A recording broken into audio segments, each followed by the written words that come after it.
Senhor esteja convosco. Proclamação do Evangelho de Jesus Cristo segundo João. Naquele tempo disse Jesus a seus discípulos: Tenho ainda muitas coisas a dizer-vos, mas não sois capazes de as compreender agora. Quando, porém, vier o Espírito da verdade, ele vos conduzirá à plena verdade.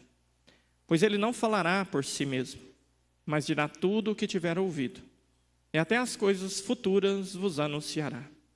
Ele me glorificará, porque receberá do que é meu, e vos-lo anunciará. Tudo o que o Pai possui é meu. Por isso disse que o que ele receberá, vos anunciará, é meu. Palavra da salvação. Maria Santíssima, nossa Mãe, vinde em nosso auxílio. Dai-nos a graça de compreender e viver a palavra do vosso Filho Jesus, Nossa Senhora das Graças. Amados irmãos e irmãs, vamos começar hoje fazendo um exercíciozinho seletivo. Eu quero que você escolha aí na sua memória, no seu coração, uma pessoa que você acredite que você conhece muito bem. Uma pessoa que está na sua história já há alguns anos, de preferência muitos anos, e que você já conviveu um bom tempo com essa pessoa. Então, você acredita que você a conhece muito bem, né? Pode ser um marido, uma esposa, pai, mãe, filho, um amigo. Eu tenho que ser o Fernando, viu, Loiane? Não pode ser outro não, viu? Beleza? Então tá bom. Uma vez que você escolheu essa pessoa, agora eu quero que você faça um questionamento um pouco mais profundo. Como que você conheceu essa pessoa? Não é assim como que você encontrou essa pessoa. Quando a gente pergunta, como é que você conheceu fulano? Foi na padaria. Não, você encontrou essa pessoa lá. Agora, como que você o conheceu, a conheceu? Então agora você vai pensar na história, nos anos que você passou ao lado dessa pessoa. Então, o que foi necessário para que você conhecesse essa pessoa? Essa pessoa precisou revelar-se. Ela teve que se dar a conhecer. Se você tivesse encontrado ela na padaria, no shopping ou no pit dog, e ela tivesse ficado lá plantada igual um poste duro, e nunca tivesse falado nada, e nunca tivesse mexido, você poderia ter encontrado essa pessoa, mas não conhecido essa pessoa. Então, como que a pessoa que você hoje acredita que você conhece, ela se revelou para você? De duas formas. E não quer dizer que ela organizou, planejou isso, tá? Não é que a gente, então hoje eu vou revelar para você um grande segredo da minha personalidade. Não. Nós nos revelamos querendo ou não querendo. É claro que algumas coisas a gente pode esconder e a gente decide quando. Mas você revela quem você é, 24 horas por dia e 7 dias por semana. Como? Falando e agindo.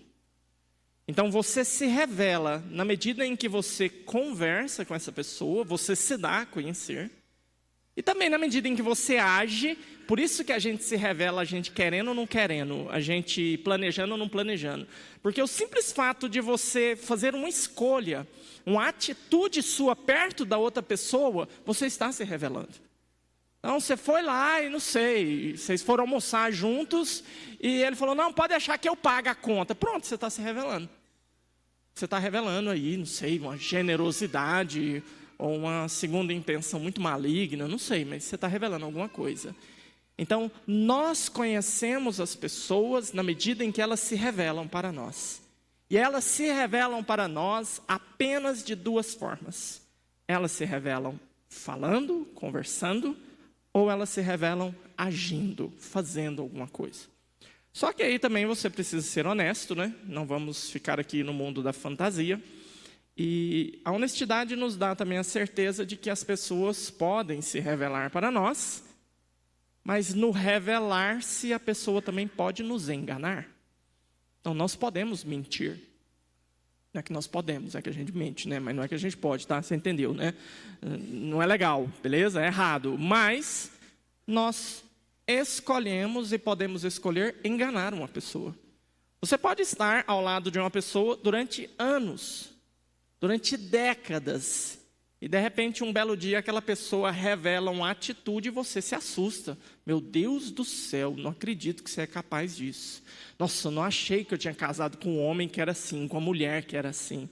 Então, as pessoas se revelam para nós, nós podemos conhecer as pessoas, mas nessa revelação e nessa compreensão, também nós precisamos ser honestos, nós podemos nos enganar.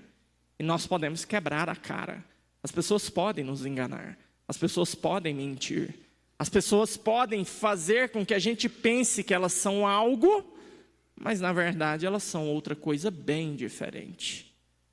Agora, se a nossa capacidade de compreender, de conhecer as pessoas é assim, tem que haver relação, tem que ter conversa, tem que ter interação, tem que ter atitude. Com Deus não é diferente. Então, você conhece a Deus? Bom, acredito que a resposta aqui para todos em uníssono deve ser sim. Uns mais, uns menos. Mas nós conhecemos a Deus. E como que nós chegamos a conhecer a Deus?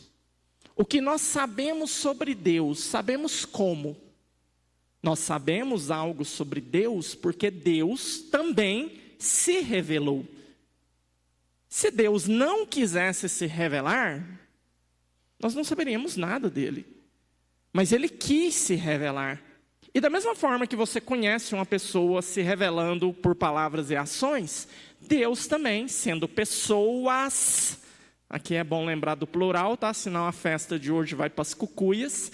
Então, Deus sendo pessoas, Deus também se revela. De que forma? Palavras e ações. E na medida em que nós ouvimos o que Deus diz e observamos as ações de Deus, o que vai acontecendo? Nós vamos percebendo que Deus está se revelando para nós. Ele está se dando a conhecer e nós vamos então gradativamente compreendendo mais e mais quem é esse Deus, como é esse Deus.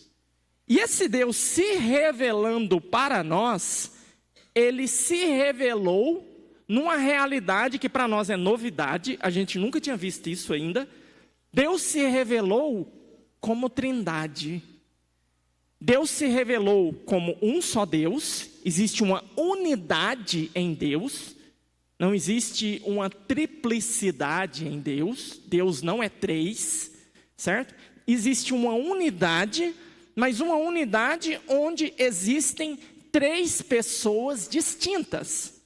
Esse nosso Deus que adoramos, esse nosso Deus único que professamos a fé nele, ao se revelar, ele se revelou como Pai, como Filho e como Espírito Santo. Aqui já é bom abrir um parênteses para o católico sair um pouquinho da ignorância bíblica, que na cabeça de muito católico e de cristão também, muito evangélico aí que acha que sabe de Bíblia, não sabe nada, não sabe. Então, mas vamos lá. Cristão ignorante. Então, o cristão às vezes acha que esse negócio de trindade brotou lá no Novo Testamento. Foi no Evangelho que Jesus veio com essa história. Ó, esse pai que você está adorando aí é meu, viu? É meu pai. Eu sou filho dele, nós é um. Pronto. Parafraseei João 14 aqui, né? E depois, mais para frente, começa essa história de que, ó, eu vou enviar um paráclito, um advogado que vai me substituir aqui. Então, quando você for falar mal de advogado e falar que advogado é tudo ladrão e picareta, você toma cuidado, tá? Porque o Espírito Santo recebeu o nome de advogado. Então, se você generalizar um negócio aí, você complica. Já é blasfêmia, né? Nossa, gente, olha eu defendendo os advogados, por que será? Não sei. Mas, então, Jesus fala desse advogado, desse paráclito que vai vir, e vem um paráclito, é um Espírito Santo. Pronto, agora virou uma confusão. Tem um filho, que é o filho do pai, agora tem um Espírito, é um terceiro, meu Deus do céu, o que virou, né? Não foi o Evangelho que revelou a Trindade. A Trindade, ela foi sendo revelada ao longo de toda a Sagrada Escritura. Na verdade, o que Jesus fez? Ele nos ajudou a olhar para o Antigo Testamento e ver a Trindade ao longo de todo o Antigo Testamento. Pega, por exemplo, aí a primeira leitura que nós ouvimos hoje na missa. Pega aí seu jornalzinho. Qual que é o livro aí da primeira leitura? Qual que é o livro? Provérbios. Antigo ou Novo Testamento? Antigo, padre. Muito bem. Então vamos lá. Olha como é que começa a leitura de hoje.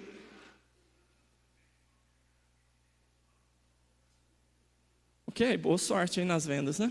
O Senhor me possuiu como primícias de seus caminhos. Quem que está falando aqui? Assim fala a sabedoria de Deus. O Senhor me possuiu como primícias dos seus caminhos, antes de suas obras mais antigas, desde a eternidade fui constituída, desde o princípio, antes da origem da terra. Fui gerada quando não existiam os abismos, quando não haviam mananciais nas águas, antes que fossem estabelecidas as montanhas. Quem que é essa sabedoria aqui? Quem que está conversando aqui? A segunda pessoa da Santíssima Trindade. Como é que a gente sabe? O Evangelho de São João ajudou a gente a olhar para esse texto e entender que essa pessoa aqui é o Filho, a Santíssima Trindade está sendo revelada aqui. Por quê? No primeiro capítulo do Evangelho de São João, quando São João está falando do segunda pessoa da Santíssima Trindade, o Verbo, antes de se encarnar, antes de ser Jesus, como que São João chama a segunda pessoa da Santíssima Trindade? No princípio era a Palavra. A Palavra estava com Deus. A Palavra era Deus, tudo foi feito por meio dela, sem ela nada foi feito. E a Palavra se fez carne e habitou entre nós. São João está falando de Jesus. O Evangelho de São João foi escrito em grego. A palavra que São João escreve não é palavra, é logos. Tinha um carro antigamente, aí na década de 90, que chamava Logos, eu acho, né? O pessoal que teve aí sofreu pra caramba. Mas o que é logos em grego? É uma palavra que não tem jeito da gente traduzir com uma palavra. O tradutor, então, ele precisa escolher uma palavra. Mas logos poderia ser traduzido como sentido, como razão, como pensamento. A Bíblia Ave Maria de vocês, que vocês têm em casa, muitos aí, se vocês pegarem o capítulo 1 de São João, vocês vão ver que lá não está escrito, no princípio era a palavra, vai estar assim, no princípio era o verbo. Por quê? Porque o tradutor pensou, bom, palavra, pobre, eu queria uma palavra poderosa. Qual que é a palavra poderosa? É a palavra que está em ação. Qual que é a palavra que está em ação na nossa gramática portuguesa? O verbo. O verbo é uma ação. Então, por isso que o tradutor escolheu o verbo. Mas o outro tradutor escolheu palavra. Mas o que São João está tentando dizer? O pensamento de Deus, a razão de Deus, a expressão de Deus. Quando Deus fala, quem que está falando? A segunda pessoa da Santíssima Trindade é a palavra de Deus. Por isso que aqui quando a gente ouve essa sabedoria, e está falando dessa sabedoria que era antes, e ela estava antes, e ela foi gerada antes. O Espírito Santo não foi gerado pelo Pai, só o Filho. O Espírito Santo procede do Pai e do Filho. Mas quem é gerado é o Filho. O Filho é gerado. O Pai é o gerador. Então, lendo esse texto, iluminados por Jesus, de quem que esse texto está falando? Da segunda pessoa da Santíssima Trindade. Esse texto está falando da Trindade. E assim nós poderíamos pegar dezenas de textos no Antigo Testamento. E só depois de Jesus revelar-se por ações e por palavras, falar da sua relação com o Pai, falar da sua relação com o Espírito, hoje o católico pode ir lá nos textos do Antigo Testamento e ler e falar, poxa vida, olha aqui a Trindade, olha que legal, aqui esses três aqui que visitaram Abraão, parece que são três anjos, não sei, mas estão ali conversando e tal e coisa, é a Trindade, não é outra coisa. Então, olhar para as Sagradas Escrituras, olhar para a história da salvação, faz com que nós enxerguemos nas palavras e nas ações de Deus, quem é Deus. E por que é tão importante para o católico entender que Deus é Trindade? Seria muito mais fácil se Deus tivesse se ocultado enquanto Filho e Espírito e revelado somente o Deus como Pai, e a nossa cabecinha ficar muito mais tranquila com isso. Mas por que é tão importante para a gente entender que Deus é Trindade? Porque quando Deus se revelou como Trindade, Deus se revelou como um Deus que não é sozinho, um Deus que não é solitário. E quando Deus se revelou como Trindade, sendo o Pai aquele que gera o Filho, e o Pai ama o Filho, e o Filho ama o Pai, e o amor do Pai pelo Filho é um amor tão poderoso que se personificou numa pessoa que é o Espírito Santo, e desde toda a eternidade o Pai ama o Filho é amado pelo Pai, o Espírito é o amor, entendeu? Beleza, depois você assiste o YouTube umas 15 vezes para você entender melhor isso aqui, viu? Mas quando você vê todo esse drama, esse círculo de amor, você consegue compreender que Deus, ao se revelar, Ele revelou a sua identidade. Qual é a identidade de Deus? Qual é a essência de Deus? Deus é amor. Esse aqui é o passo mais profundo que a revelação das Trindade nos dá. Olhando para um Deus que é Trindade, eu chego à conclusão que Deus é amor. Você está acostumado a ouvir isso aqui, tá? Você está acostumado a ver até umas igrejinhas que chama Deus é amor. Mas para pensar o tanto que esse negócio é doido. Você dizer que Deus é amor. Vamos pensar nos amores que você tem na sua vida. Pensa aí. Sua mulher, seus filhos, seu marido. Marido chega na esposa e fala assim: ai, você é o amor da minha vida. Mentira. Pode falar, pode fazer uma voz bem orgasmática, pode fazer o que você quiser, mas é mentira. Ela não pode ser o amor. Nem da sua vida, nem da de ninguém. Não pode. Mas padre, ela é tudo para mim. Mentira. Mentira sua. É romântico, é bonito, vale um cacho de flor no dia dos namorados, mas é mentira, não é. Não tem como a sua esposa ser amor.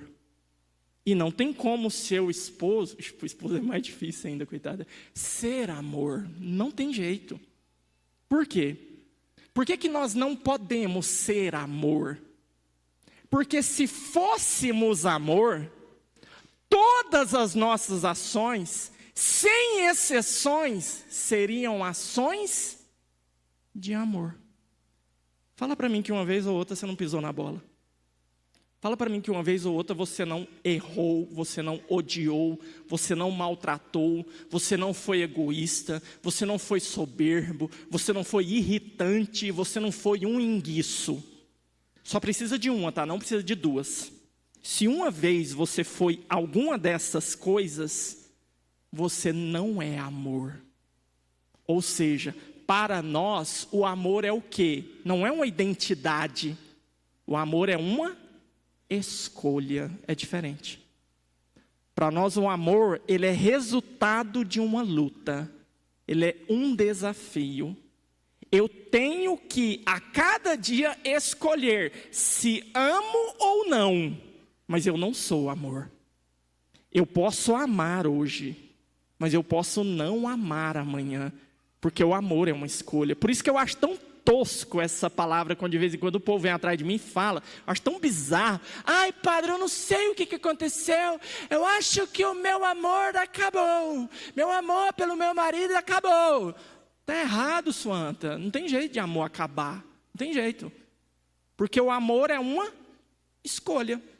E todo dia você escolhe amar ou não. Então seja honesta. Passa um óleo de peroba na cara e fala para o seu marido: eu não quero te amar mais hoje. Não quero. Esposa, eu não quero te amar mais. Eu escolhi não te amar mais. Vai para os quintos dos infernos. Seja honesto. Mas não fique inventando, forçando a barra na língua portuguesa, porque não dá para usar essa frase. O meu amor acabou. Não, não acaba. Você decide se você ama ou não. Então, por isso que só tem jeito de dizer que é amor para Deus. Por quê? Porque sendo a identidade de Deus amor, então Deus sim, agora aqui sim, todas as ações que Deus fizer serão atos de amor. Deus é incapaz de não amar. Não existe nada que Deus possa fazer que não seja amor. Se o amor para nós é uma escolha, para Deus não é. Deus não tem a escolha de não amar. É meio doido falar, mas Deus não é livre para não amar. Ele só pode amar.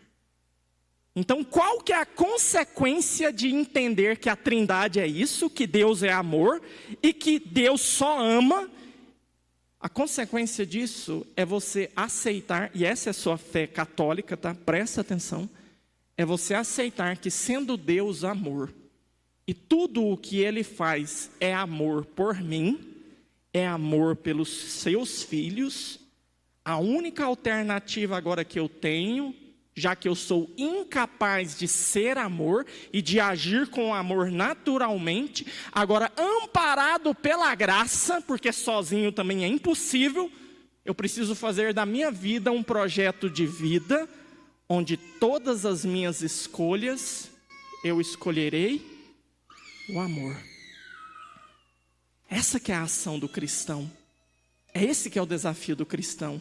É olhar para Deus, que ama naturalmente, de graça, não dá conta de não amar, e me posicionar diante desse amor. Eu posso escolher amar. O amor para mim não vai ser natural, mas porque Ele me ama, eu quero amar. Então, amados irmãos e irmãs, a consequência disso é avassaladora. Para olhar na sua vida com honestidade, quantas vezes você reclamou daquilo que Deus permitiu que acontecesse na sua vida. Eu não vou falar daquilo que é a vontade de Deus na sua vida, porque as pessoas usam com muita banalidade esse termo.